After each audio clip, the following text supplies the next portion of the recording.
Selamat berjumpa kembali dengan saya Argo Pratomo Nugroho.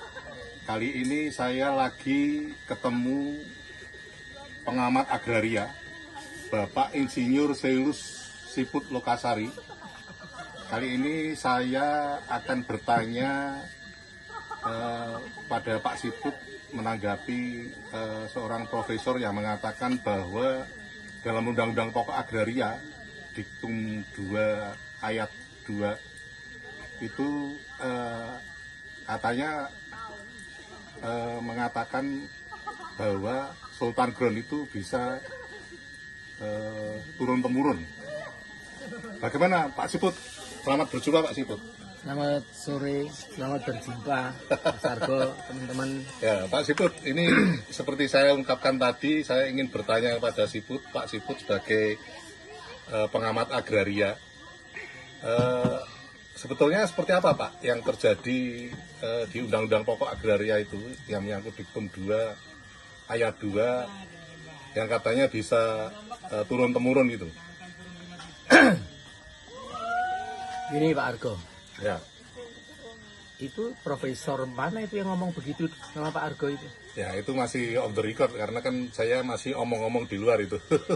Kalau on the record ya bilang aja. Karena begini Pak, Ya.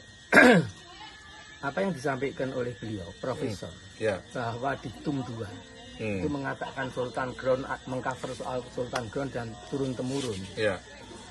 Itu menurut saya di Diktum 2 tidak seperti itu. Oh.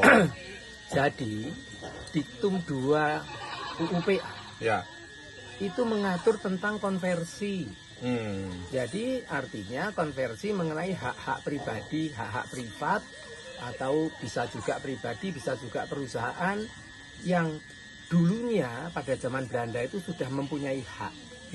Ya, misalnya RVE, RVO dan sebagainya, RPRAH, nantinya bisa dikonversi menjadi hak milik, HGB dan seterusnya. Ya. Hak privat. Lah kalau privatnya itu dulu miliknya pribadi Sultan, Ya. Sultan Solo, Sultan Cirebon, Sultan mana saja, Ya. tentunya bisa dikonversi. Kalau dulu haknya itu apa yang dimiliki RVE misalnya, ya dikonversi menjadi hak milik Kesultanan atau hak milik warisnya, itu Ya. benar. Tapi Ya. privat, pribadi. Sultan Cirebon punya tanah di mana, gitu. Ya. Di Madura dia punya atau di Bali dia punya, ya bisa saja dikonversi menjadi miliknya dia atau miliknya para ahli waris privat. Tetapi kalau untuk lembaga kesultanan, lembaga kasunanan yang ada sebelum adanya republik, itu oleh UPA Diktum 4 sudah diatur hapus, beralih menjadi tanah negara. Itu udah jelas. Nah, khususnya untuk Jogja ini itu juga udah jelas diatur di pasal 6 Undang-Undang Nomor 3 1950 tentang pembentukan DIY. Jadi segala sesuatu, semua peraturan yang dulu-dulu itu sudah tidak ada, stop. Gitu loh. Ya. Nah, ini kan juga perlu diketahui, namanya UPA itu untuk apa? Ya. UPA itu terutama itu kan mengatur soal tanah yang diperlukan buat kesejahteraan. Sebagaimana Undang-Undang Dasar 45 pasal 33 ayat 3. Jadi ya nggak mungkin toh kalau tanah-tanah kok terus mau dilanggengkan dalam tanda kutip miliknya kerajaan dulu tetap sekarang punya kerajaan, ya nggak mungkin, nggak masuk akal, Pak Argo. Ya, ya, ya. Lagi pula yang perlu difahami betul-betul ya, yang paling mendasar, Ya. bahwa Indonesia, negara Indonesia ini merdeka 17 Agustus 45. Itu bukan merupakan kelanjutan dari kerajaan manapun juga di masa lalu. Itu negara kita ini 100% baru. Gitu loh. Dan negara demokrasi ya toh. Dan ini negara demokrasi. Bukan politik dinasti ya toh. Atau gimana? Ya Pak, pasti jelas bukan bukan dinasti politik. Kalau politik dinasti itu ya boleh-boleh saja. Misalnya di negara demokrasi, Lee Kuan Yew Perdana Menteri, Lee Hsien Loong Perdana Menteri, ya boleh-boleh aja melalui pilihan. Enggak apa-apa. Jadi artinya keluarga itu adalah menelurkan para politisi, boleh-boleh saja. Keluarga itu menelurkan para dokter, boleh-boleh saja. Yang enggak boleh itu politik dinasti. Sepengetahuan saya, yaitu jadi gubernur tanpa pilihan, tiban begitu saja, atau turun-temurun itu politik dinasti. Itu nggak boleh. Yang sekarang orang-orang di Jakarta, orang-orang itu pada teriak-teriak itu, tetapi mereka itu lupa. Justru di Jogja ini politik dinasti, melalui UUK itu kan dijadikan politik dinasti. Yang buat siapa itu? Yang membuat ya Ganjar Pranowo, ya Ganjar dan sebagainya itu. Ganjar itu pemimpin kelompok kerjanya itu Pak Ganjar. UUK ini, ya DPR itu yang buat. Akhirnya DPR bersama pemerintah atau itu? Itu kan zamannya SBY itu, undang-undang itu. Lah ya itu. Nah, akibat dari politik dinasti ini di Jogja sekarang ada hal yang cukup serius. Yang namanya feodalisasi soal tanah. Gitu loh Pak Argo. Termasuk yang menyangkut tanah kas desa segala itu lalu. Maksudnya tanah kas desa? Tanah kas desa kan sekarang ini kan berusaha untuk dikaitkan dengan tanah kasultanan toh Pak. Dikaitkan gimana? Ngaitkannya pakai cantolan atau gimana maksudnya? Ngomong nggak jelas.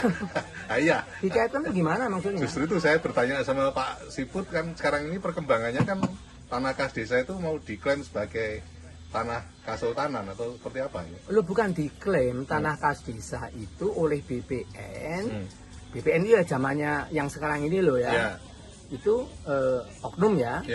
Itu sertifikat tanah kas desa yang merupakan aset dan harta kepemilikan pemerintah desa itu sudah dirubah menjadi tanah milik kasultanan, yang rubah BPN. Gitu loh. Nah, itu yang terjadi. Nah, menurut Pak Siput itu juga kaitannya dengan politik dinasti itu tadi nggak? Saya nggak tahu kaitannya, tetapi setahu saya yang begitu itu korupsi, sudah gitu aja. Malah korupsi itu? Oh ya korupsi, apalagi ya bukan korupsi. Lo sekarang aset publik dijadikan punya swasta. Ya itu yang aja. Kalau bukan korupsi terus apa? Loh, tanah ini kan untuk kepentingan orang banyak. Lo itu jelas aset publik jadinya punyanya Pak Argo gitu. Loh, kok itu aturannya ada nggak aturannya? UUK ada, undang-undang keistimewaan. Enggak ngatur begitu.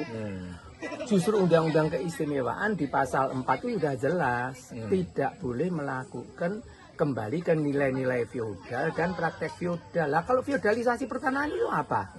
Semua tanah diambil dijadikan miliknya salah satu orang. Kan yang nggak bisa toh. Gitu. Oke, terakhir Pak Siput. Cepet. Ya karena kan waktu terbatas ya. Iya. Harapan Pak Siput apa ini? Mencermati terutama yang berawal dari bahwa dalam Undang-Undang Pokok Agraria mengcover tanah turun-temurun itu tadi. Begini Pak Argo, ini masalah serius gitu yang namanya feodalisasi pertanahan ya, guna bangunan milik masyarakat oleh BPN diatur supaya menjadi tanah milik kasultanan. Masyarakat dirugikan, sangat dirugikan. Semula cuma 2 per mil, sekarang harus membayar bermiliar. Ya kan? Itu satu. Kedua, feodalisasi pertanahan kas desa ya dijadikan milik kasultanan. Belum yang lain-lain. Tanah-tanah yang kosong mestinya itu tanah negara dijadikan tanah milik kasultanan. Ini tidak ada ketentuan perundangannya, baik itu Undang-Undang Dasar 45, Pancasila, bahkan Undang-Undang Keistimewaan maupun UUPA. Itu nggak ada. Jadi ini tugasnya Menko Polhukam, Pak Mahfud, yang selalu bilang ingin menegakkan aturan. Ini bagus sekali. Mumpung Pak Mahfud itu belum lengser sebagai Menko Polhukam, ini saja ditegakkan. Kalau ini ditegakkan ya nanti setelah jadi wapres, kalau jadi loh ya. itu kan bagus. Ya. Tapi buktikan dulu, jangan Ya. pidato. Ini Ya. buktikan dulu. Ada lagi satu diskriminasi pertanahan di Jogja. Wah, itu serius sekali. Jangan didiamkan aja ya. Pelanggaran HAM. Ya. Sudah sampai Pak Mahfud itu sudah kita suratin berulang-ulang. Ya. Beliau cuma diam, gitu loh. Ya. Lah terus beliau sekarang kalau teriak-teriak bilang mau menegakkan aturan itu terus apa? Pidato Ya. tok. Oke. Ini aja ditegakkan. Ya. Maaf ya Ya. kalau ada salah. Ya, oke Pak Siput. Terima kasih Pak Siput. Nanti lain kali saya datang lagi. Sama-sama. Terima kasih. Nah pemirsa, akhirnya saya Argo Pratomo Nugroho